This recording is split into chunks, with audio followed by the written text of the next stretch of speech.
Halo teman-teman Trimas Lawyer, balik lagi di episode ini. Episode yang bakal bener-bener menarik. Karena hari ini kita akan ke rumah seorang legenda drummer Indonesia. Kita langsung ya ketok ya. Langsung, yuk kita cari tahu yuk, siapa yuk. Permisi. Permisi. Siapa nih tamu kita nih? Kita yang bertamu ya? Kita yang bertamu. Wah, Mas Yoyo. Halo, Mas Yoyo. Mas dulu, Mas. Aduh. Mimpi apa ketemu didatengin sama Trimas Lawyer? Waduh. Kami yang mau bertamu ke tempatnya Mas Yoyo nih. Pasti tahu kan? Drummernya band Padi. Nih logonya nih. Masuk. Masuk dulu ya. Ayo.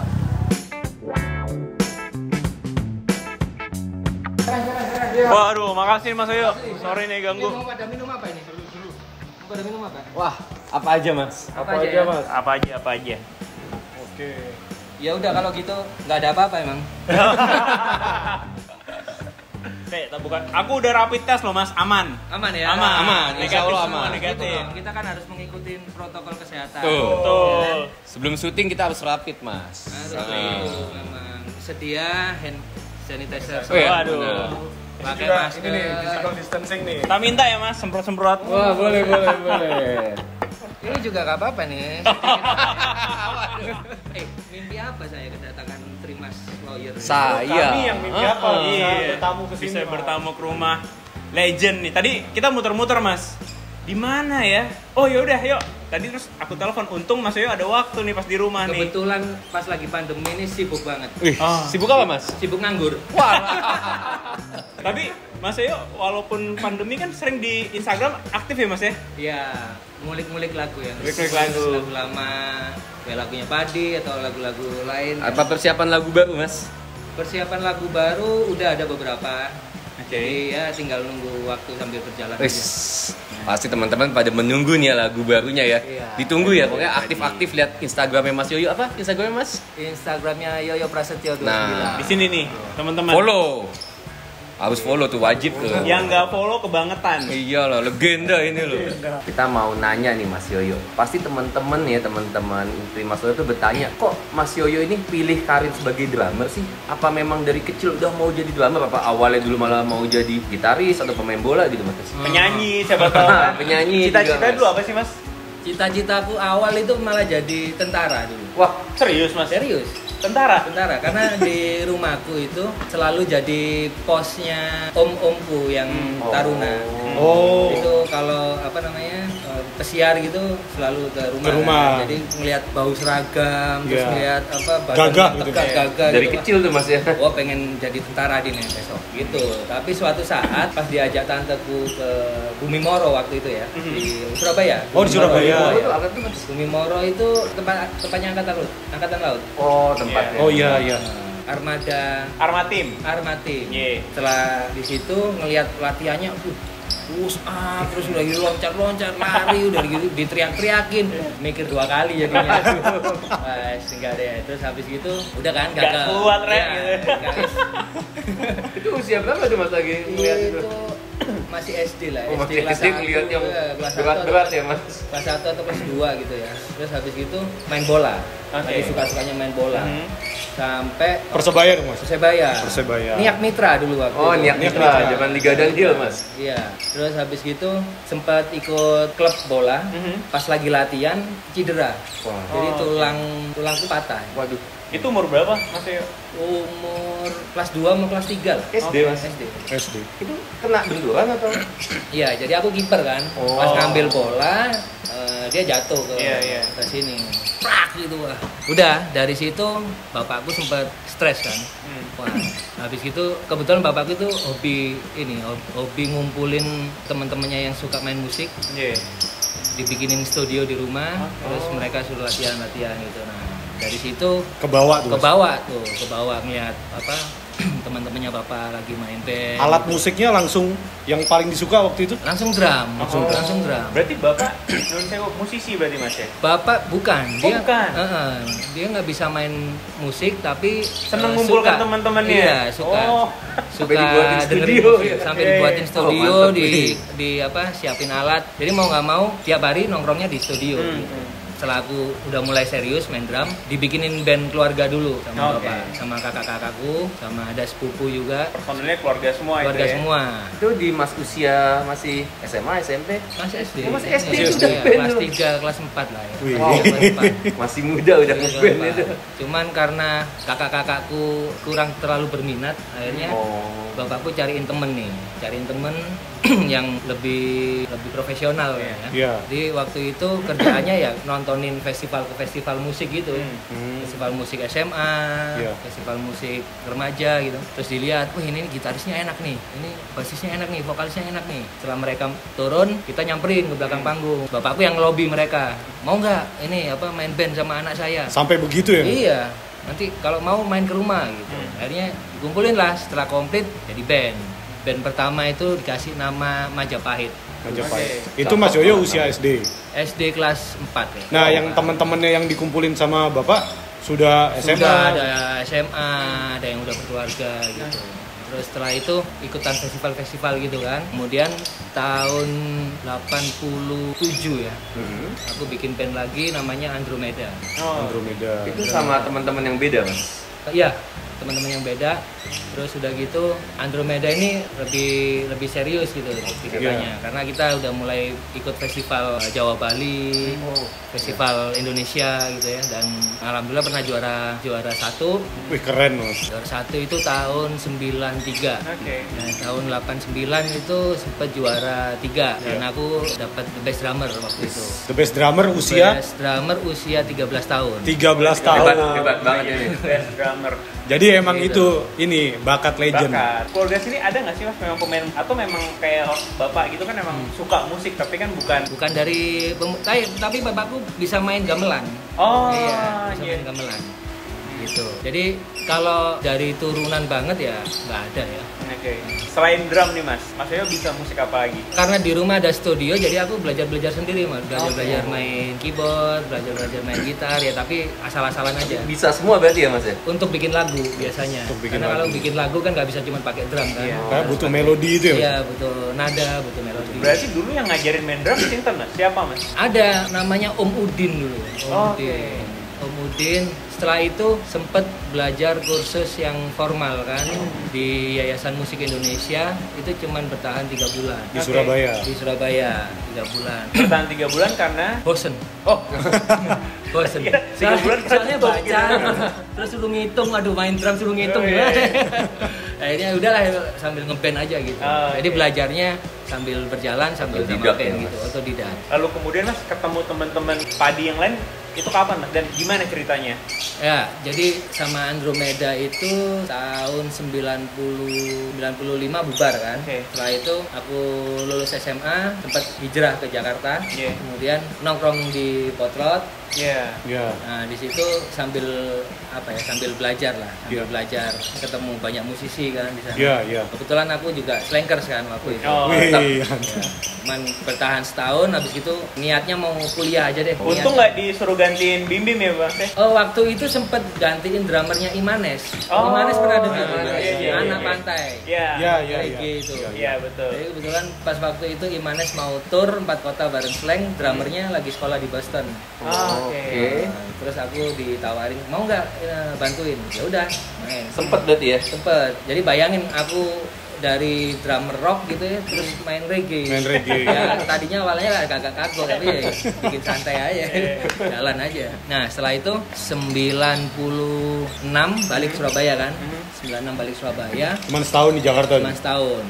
96 balik ke Surabaya, masuk di UNER. Oh, iya. Kuliah. Universitas Airlangga. Universitas Airlangga Surabaya. Nah, di situ baru ketemu Fadli, Ya. Biu, Sebentar, Hendra, Mas. dan Ari. Kuliahnya ambil jurusan apa, Mas? Jurusannya ekonomi waktu itu. Ekonomi. Oh, ekonomi. Saya yang kami dengar nih pernah kuliah hukum. Pernah, itu baru-baru aja, itu 2012 ya. Oh, itu baru-baru dekat-dekat ini. Ah, 2012. Kalau di UNER ekonomi. Ekonomi di UNER. Ketemu teman-teman Mas Fadli. Dan itu kuliahnya nggak ada yang selesai. Semuanya. Semuanya. Terus Gitu. ketemu Mas Fadli. Hobiku cuma masuk sekolah Masuk, doang. Masuk. tapi nggak hobi lulusnya gitu. Iya, iya. Oke, Mas lanjut. Tadi ketemu Mas Fadli itu satu kampus berarti? Satu kampus cuman kita beda-beda ya. Jadi Piu, Ari, Fadli, aku ekonomi, Iya. Harindra hukum. Oh, oke. Dihukum. Dia dihukum. Jadi, Dihukum. pagi ngambil komputer, malam dihukum. Halo Mas Rindra. Iya, terus akhirnya Mas bisa cocok, terus akhirnya bermusik sama-sama itu gimana? Apa dari awal langsung? Awalnya itu Di yang Padi? aku pulang ke Surabaya itu sebenarnya udah males main band. Udah nggak ada hasrat sempet Mas. Udah nggak ada hasrat. Jadi pengen kuliah aja deh karena iya. tuntutan orang tua gitu kan. Iya. Pokoknya kamu selesaiin dulu deh sekolahnya gitu.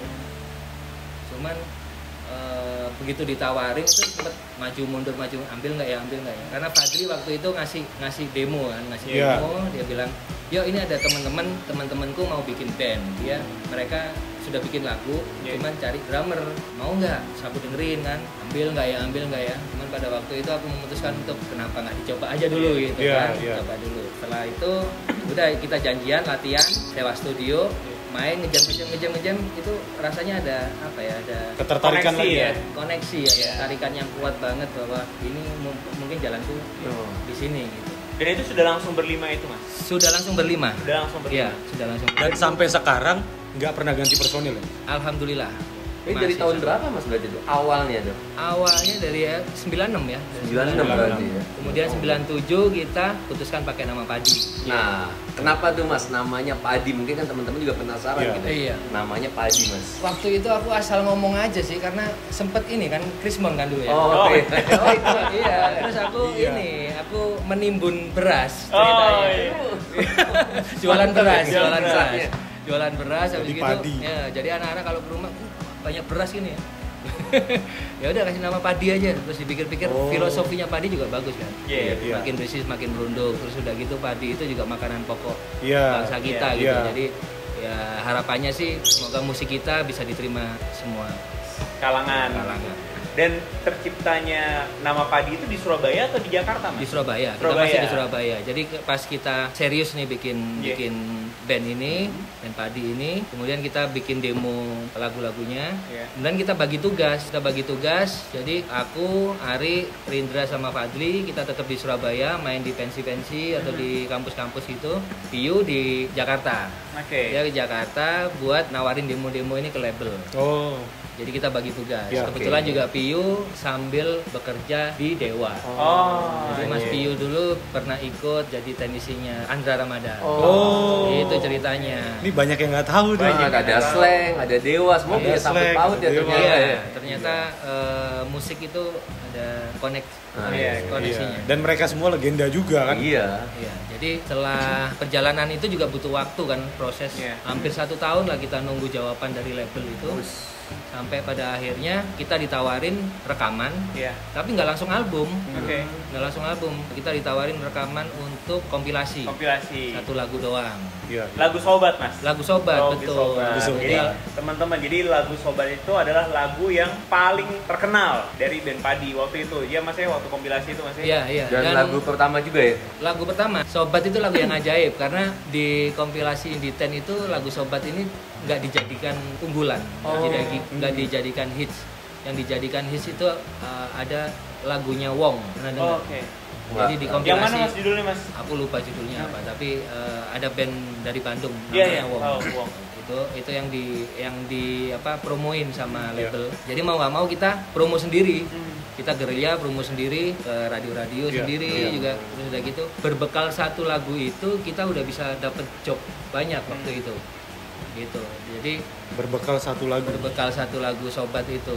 Kemudian tahun berikutnya baru kita ditawarin untuk album penuh. Tahun berapa berarti itu? Tahun 99 album pertama Padi ya? Padi. Mas, kenapa memilih label yang terkenal gitu? Kenapa nggak coba indie label? Zaman itu belum ada ya, Mas ya? Iya, zaman itu memang pemikirannya masih ini ya, masih konvensional ya. Oke.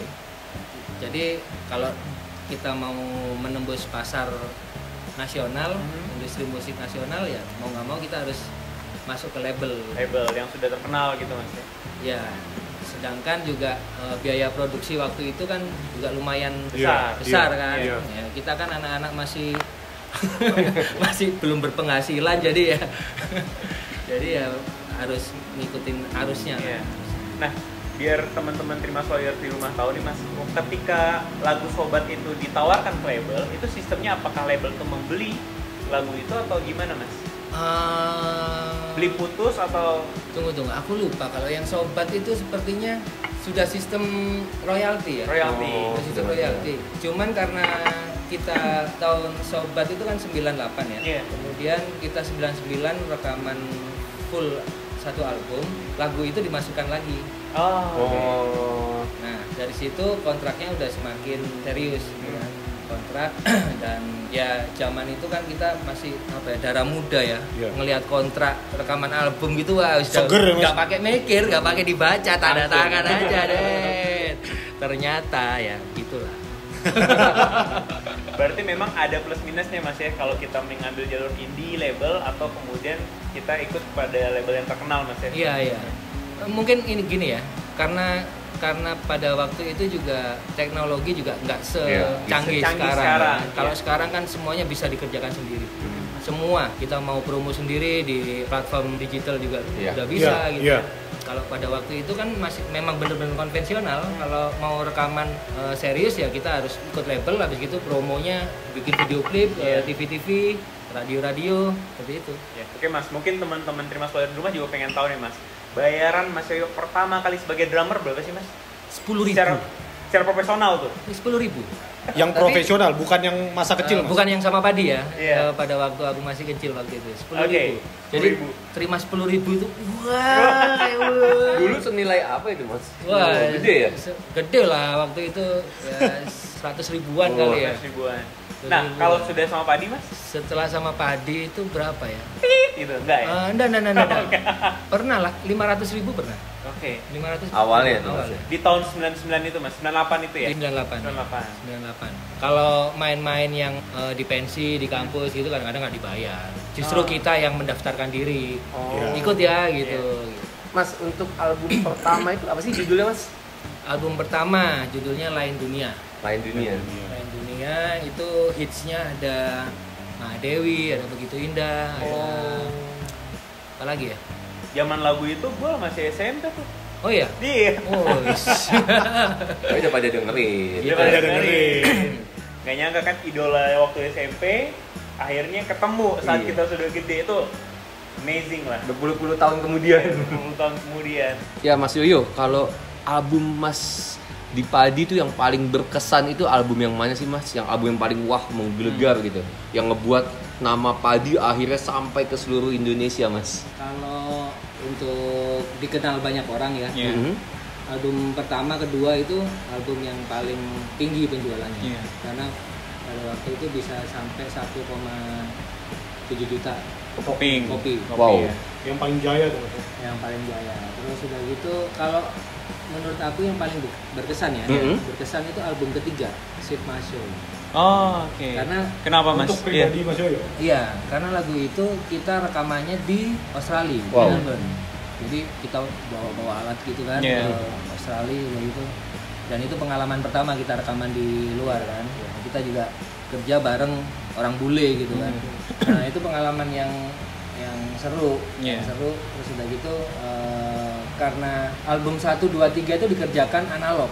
Jadi pakai pita. Pakai kita 2 inch itu. Jadi kita rekamannya nggak boleh salah. Oke. Jadi kalau nggak bisa disambung misalnya, kalau drum ya, kalau drum nggak bisa disambung. Kalau salah ngulang lagi berarti Mas? Salah ngulang lagi. Nah, kecuali kalau lagunya ada breaknya di tengah. Gitu. Terus sudah gitu, sedangkan kita rekamannya juga dibatesin kan, cuma berapa shift gitu. Jadi mau nggak mau drum harus selesai 2 shift, di situ bass. Cuman kita yang rekam di Melbourne itu basic track aja, drum sama bass. Kemudian sisanya dikerjain di Jakarta. Dan album itu juga semuanya temanya dahsyat ya. Oh iya. Jadi benar-benar sisi gelap yang kita rasakan pada waktu itu. Agak sedih gitu Mas ya. Agak sedih, ada kehilangan, ada kekecewaan, ada ya gitu deh pokoknya. Makanya judul lagunya ada hitam, ada patah ya. Patah, rapuh. Lagu-lagunya. Mas, kalau tadi kan Mas bilang album pertama dan album kedua tuh paling booming tuh Mas, penjualan paling banyak. Nah, mungkin teman-teman pengen tahu nih, penasaran. Berapa sih yang didapat nih secara nominal nih Mas? Karena meledaknya itu gitu. Pada waktu itu. Ya lumayan ya, itu ya dari situ beli rumah baru, beli mobil baru gitu Mas ya. Iya, semua langsung. Iya. Dari situ kita bisa belanja. Belanja. Gitu. Bisa beli ini, bisa beli itu. Menyangka nggak sih Mas album Padi ini akan semeledak itu Mas? Enggak, karena pada waktu itu kita itu nggak pernah punya pikiran rekaman untuk popularitas. Oke, berarti memang passion aja ya kita passion bermusik aja, gitu kita ya. Bermusik yang penting kita bikin yang terbaik. Oke. Yang terbaik dan ya kita yakin sih kalau kita bikinnya pakai hati pasti akan nyampe ke hati juga. Ternyata sangat dinikmati nih Mas sama pendengar. Alhamdulillah. Ya. Karena memang kalau kita dengerin lagu Padi itu ya, itu agak unik karena gitarisnya 2 ya Mas ya. Jarang banget biasanya kalau band-band kan rata-rata gitaris 1 terus bassis gitu Mas ya. Jadi memang komposisi lagunya kayaknya meriah gitu. Apa sih Mas kalau kayak bumbu masakan tuh bermacam-macam rasa gitu ya. Ya memang satu band itu kan pasti punya karakter masing-masing. Dan karakter itu terbentuk dari masing-masing personil itu. Jadi kalau selama kita bikin musik yang main drum aku, yang nyanyi Fadli, yang main gitar Ari Piyu, yang main bass Indra, itu pasti terdengar Padi. Gitu. Dan menariknya kalau kita lihat grup band lain kan pencipta lagu cuma paling 1 orang gitu kan Mas Teh.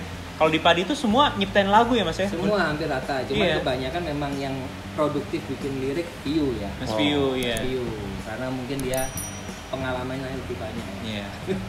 Cerita hidupnya lebih banyak. Lebih berwarna. Hukum itu mengatur sejak kita dalam kandungan, kita lahir, hidup, nikah, sampai kita meninggal dunia Mas. Jadi memang tunggu dulu, nikah, cerai, nikah lagi. Bentar. Kok bisa bahas cerai? Ada pengalaman? Mungkin penutup nih ya. Bentar, belum. Mungkin masih panjang ini. Panjang. Lu mau kemana sih? Kagak yang gue kira. Kenapa sih sekarang namanya Padi Reborn gitu Mas? Dan sempet Padi itu kan lama banget tuh Mas, vakum menghilang gitu kan. Kenapa sih Mas? Ada apa sih sebenarnya? Jadi gini, tahun 2010